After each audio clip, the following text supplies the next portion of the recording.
Kumusta? Magandang umaga sa ating lahat mga ka-farmers, mga ka-viewers from Luzon, Visayas at Mindanao, pati sa abroad at ibang bansa. Sa lahat kong mga subscriber, welcome back sa ating usapang gulagayan. Panibagong video, panibagong kaalaman na naman dito lang sa Kamising Farming. Okay, bago natin umpisahan ang ating pag-share ng kaalaman sa simple pong pagtali ng mga sanga ng ating talong, ipapasili ko po sa inyo kung paano. Mega love shoutout po sa lahat kong mga subscriber, sa lahat kong mga viewer, mga sharer at commentator. So sa inyong lahat at sa inyong walang sawang pagsuporta, maraming salamat po and God bless. So ngayon mga ka-farmers, ipapasilip po namin sa inyo kung bakit naglagay po kami ng mga trails con puste. So ibig sabihin nasa gitna po ang linya, tapos magkabilaan may mga puste para po ang sanga mga ka-farmers hindi makaharang sa daan at saka napakaganda pang tingnan tulad ng mapapansin nyo. So yun po mga ka-farmers So kahit tayo lumingon, napakagandang tingnan kasi tinatalian na po sa mga tauhan natin dito sa farm ang mga sangang nakaharang sa ating dadaanan. So sa pag-spray, sa pag-harvest, sa pag-abot ng mga fertilizer, hindi tayo mahirapan. Tapos wala tayong sanga maapakan o mga bunga kasi hindi nakaharang sa ating dadaanan. So ngayon mga ka-farmers, mga ka-viewers, ipapasilip ko po sa inyo kung paano. Ayan mga ka-farmers, ang mangyayari pag hindi matatalian. Ang mga bungay nakalapak sa lupa. Pag matalian na, ayan. So yan lang mga ka-farmers, nakaangat.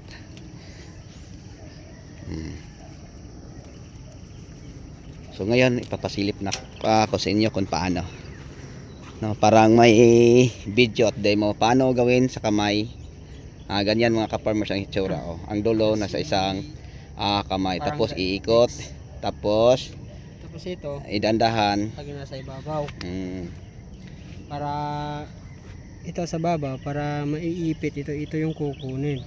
Okay, tingnan nyo ng maayos mga ka-farmers ang demo. Wow, ang galing diretso, parang tapos itaas diretso putol. Tapos maglalagay tayo dito ng kanting nakakalso para pag halimbawa i-adjust natin, madali lang hubarin. Ang galing so hindi nakalock. Hindi. Okay, so isa pa.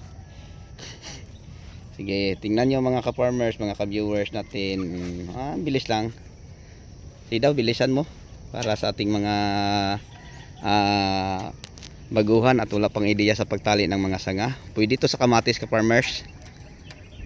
Pwede Pwede. So walang pinagkaiba sa talong at kamatis.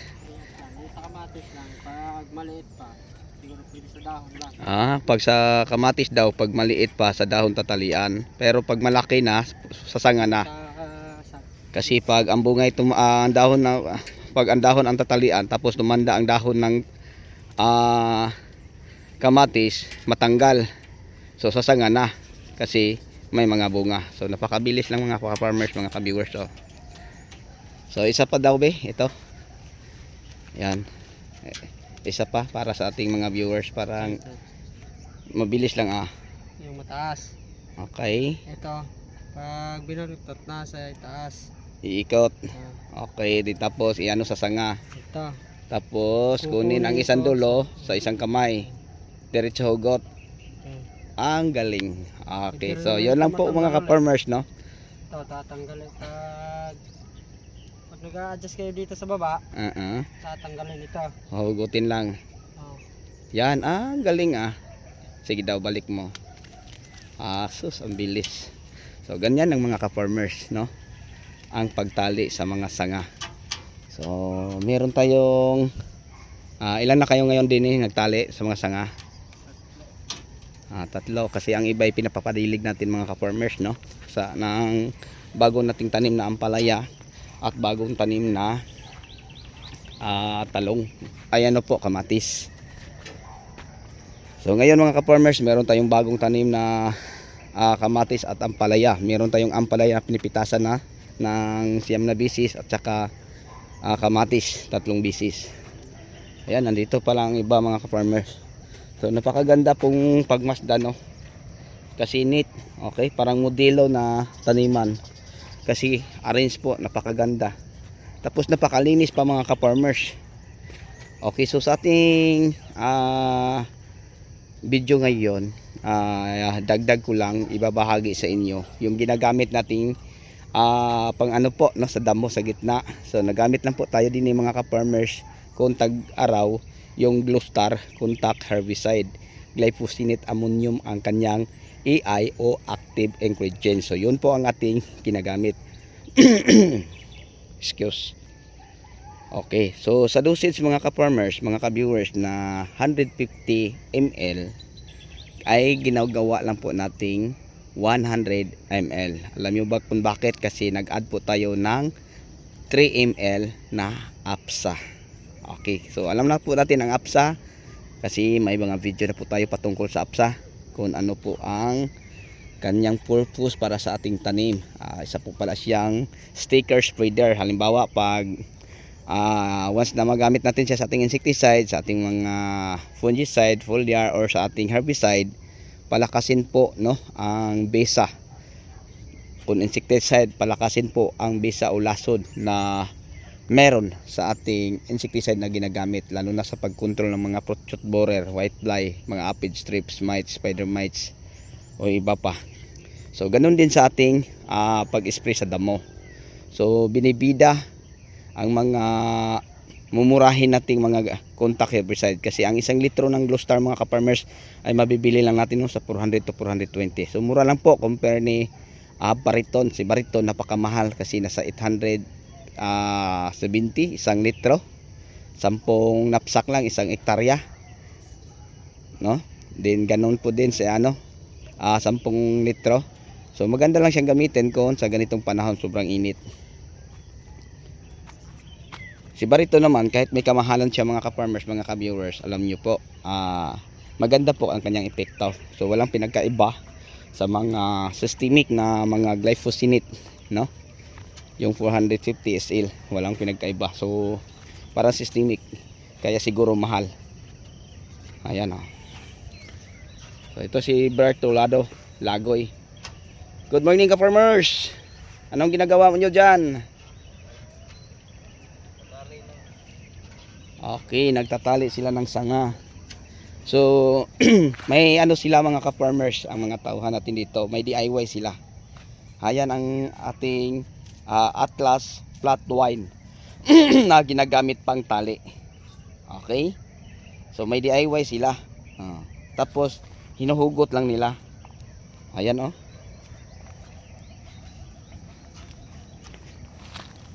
So ang damo mga ka-farmers, gitna kita na natin, no, ang pagbagsak. So naninilaw na po. So tamang tama pagdating sa ating mga bisita galing province sa Wednesday, malinis na, tapos napakaganda ng tingnan mga ka-farmers. So hindi tayo mapahiya sa kanila. So tingnan niyo kung gaano kabilis si ka-farmers. Okay, so sa mga mahilig sa ganito sa sapon farming, okay, paki-follow at paki-subscribe po, no, ng ating isang ano po, farmers. So magaling pa to sa akin mga ka-farmers. Tapos meron siyang mga video tutorial at saka meron din siyang mga ina-upload, no, sa kanyang Facebook feeds of Facebook Reels. Okay, ano po ba ang pangalan sa page mo para sa ating mga viewers? King Jis po. King Jis po mga ka-farmers, mga ka-viewers. Kaya puntahan nyo. Sa lahat ng mga subscriber dito sa YouTube, paki-visit na lang po. Kasi may mga tutorial video po kayo o update lang. Ano lang, kalokohan. Mga kalokohan lang pala. Pero may aral din mga ka-farmers, kasi kung ano mang mga ginagawa nila din yan, binabahagi din nila. Katulad nito. So napakabilis lang mga ka-farmers. Walang kahirap-hirap sa may alam, lalo na sa pagdating sa pag-alaga o pagtali ng mga sanga ng talong gamit ang Atlas flat wine. Yan, napakabilis lang mga farmers, oh. Saan kayo makahanap ng ganito kalakas magtali ng mga sanga ng talong? So yung mga 1 hektarya, 3 lang sila mga ka-farmers, 2 araw sa daming sanga ng talong.